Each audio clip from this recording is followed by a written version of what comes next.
avec Patrick Lapalme. Patrick Lapalme de chez Remax Lanaudière. Salut Patrick, bon matin. Bon matin Sylvain. Comment tu vas? T'as bien toi? Très très bien. On a manqué de courant dans la région à certains endroits en fin de semaine, la semaine dernière également. Ça t'a inspiré la chronique de ce matin. On parle de chauffage d'appoint. Bien certainement, puis même plusieurs clients me posent des questions par rapport à l'avantage d'en installer un et le retour sur l'investissement. Sur le retour sur l'investissement, il y a plein de paramètres qui vont rentrer en considération si on prend le prix de l'énergie qu'on va consommer, soit du propane, du bois, parce que là, on a une petite flambée là, du prix de la corde de bois présentement aussi qu'on a vu, le prix du mazout et tout ça. Mais il faut regarder ensemble, puis là, on fait le lien avec les pannes d'hydroélectricité de la semaine passée, faire le lien avec une propriété qui a un système de chauffage d'appoint identique ou similaire et une qui n'en a pas. Donc, celle qui n'en a pas, tout dépendant de la personne, c'est beaucoup plus rare. Là. Les gens vont préconiser vraiment un système de chauffage d'appoint qui va nous donner un confort là, durant les pannes d'électricité qu'on peut avoir vécues au courant de la semaine passée.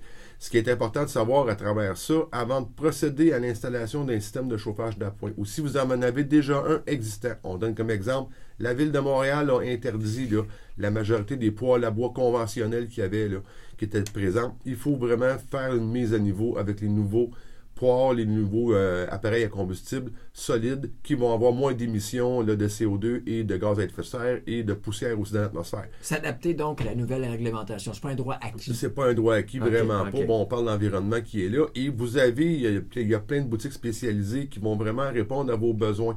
Le retour sur l'investissement peut être vraiment différent, comme je le mentionnais, soit du combustible qui va être utilisé, mais aussi de la proximité des matériaux que vous allez prendre. Si naturellement, on va avoir une terre à bois, on est dans un secteur qui est rural, ben, on s'entend qu'on va préconiser beaucoup plus un poêle à bois qui va être là. Mais tout dépendant de ce que vos besoins à vous sont quoi.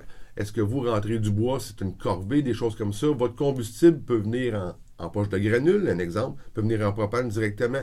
C'est de s'assurer aussi ce que vous voulez faire avec votre appareil. On a des appareils d'ambiance qui sont installés là, dans un salon, tout le kit, mais vous ne pouvez pas là-dessus faire chauffer de l'eau ou faire un peu de cuisson si on a des pannes électriques qui sont plus longues à l'intérieur de ça. Aussi, bon, si on prend les systèmes de granules, on a des systèmes qui vont marcher avec des batteries aussi, qui vont faire continuer de faire fonctionner le système de foyer aux granules, mais peut-être qu'on achète une petite génératrice aussi pour combler la ventilation à l'intérieur de ça, va être un investissement qui serait le fun.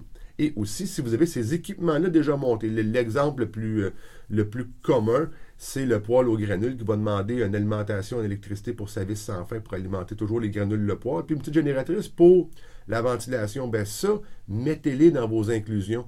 Quand vous allez quitter la propriété, bien, la personne qui va rentrer à l'intérieur va vraiment avoir tout le setup d'installer là pour son confort.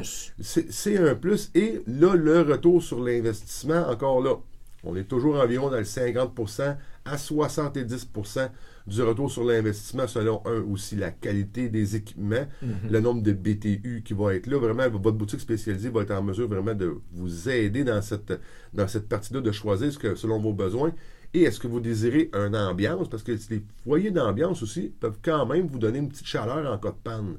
Mais là, c'est de voir avec combien d'habitants que vous êtes. Vous désirez faire quoi? Dans quel secteur que vous allez être là, ce matin?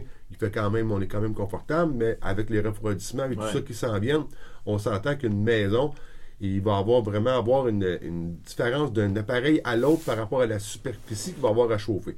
C'est vraiment votre installateur, votre vendeur de ces types d'appareils-là qui va vraiment vous aider, mais à ne pas oublier sur le retour sur l'investissement et un client acheteur va avoir une préférence sur une propriété avec un système de chauffage d'appoint qui va déjà être en fonction au lieu de l'installer. Et ce qui est quand même le fun, si on prend les propanes ou les granules, ben, l'aménagement des grosses cheminées conventionnelles là, ne sont plus requises, donc vous économisez aussi des sous, puis vous allez avoir un confort accru dans votre propriété. Et quand la visite se présente, allumez-les, vos systèmes de chauffage d'appoint, démontrez qu'ils fonctionnent. Les acheteurs adorent cette ambiance-là. C'est un plus, c'est chaleureux, c'est un plus pour vendre.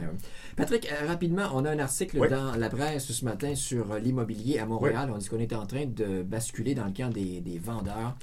Ça, c'est pour Montréal. Tu me disais, ce qui est vrai à Montréal n'est pas nécessairement le cas partout. Effectivement, là, toutes les statistiques de Montréal, c'est un marché qui est vraiment là, en efflorescence. Si on prend là, les plex à Montréal, ça se vend vraiment comme des petits pains chauds. Ça sort et ça sort très rapidement dans des secteurs qui sont moins urbanisés, des secteurs plus ruraux. C'est des secteurs qui sont plus longs à vendre. Il y a beaucoup plus d'inventaire. Donc, quand on voit ces bonnes nouvelles-là, on en est content parce que ça a toujours une incidence sur notre région, c'est sûr et certain. Mais selon le produit de Montréal n'est pas le même que dans l'Anaudière Sud et l'Anaudière Nord. Et même dans l'Anaudière Sud, il y a une distinction à faire aussi entre le secteur de Repentigny, Mascouche, Terrebonne et nous. C'est vraiment là, c'est des secteurs à couper au couteau et puis c'est vraiment regarder votre secteur, avoir des bonnes statistiques, faire un bon prix de vente pour réussir à avoir le prix juste aussi sur le marché. Ça, notre courtier peut nous aiguiller là-dessus. Sans aucun problème. On a accès à toutes ces panoplies d'informations-là. Bonne semaine, mon cher ami. Merci Patrick beaucoup. Laballe, un but, une passion. Vendu. Ben, vendu, certainement. Je ne sais pas si vous avez vu le